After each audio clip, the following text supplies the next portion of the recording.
spend time up here, I think it's pretty hard not to fall in love with it. And as you start really getting to know the ecology, you realize how incredibly fragile everything is to human impacts, because these plants and these animals are like, well, they're accustomed to some of the harshest conditions on the planet. So they're really burly, tough ecosystem around here, but humans can be so destructive of that. And in areas that are this accessible and this beautiful, they just get trashed if we don't come up here and keep the trails in good condition and educate people. Our goal is to stabilize and restore those old trails that were not located in the proper places, build trails in the areas that are appropriate for them, make sure they're built of durable materials and with a design that's going to last over time. And then, in some ways, the most important part is helping educate the public. Staying on the trail is going to be pretty important. So what we're trying to do is just corral people and get them to naturally, without even thinking, just follow this staircase up. Because when you're tired, when you're focusing on getting up the mountain, then typically your brain kind of goes into a lower state of consciousness. You know, you're kind of in your groove and you keep going up the mountain.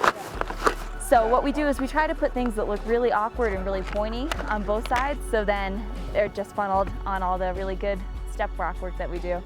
So then we can get everybody to hopefully take a more sustainable path and everyone to take the same line up the mountain. The trails themselves, when they erode, they deposit sediment onto the tundra, which smothers and kills that vegetation very quickly. If trails are not very user-friendly, not very hikeable for the average public, it's very easy for people to walk off trail where it might be a more easier terrain, and that kills more vegetation and just widens trails and creates more impact.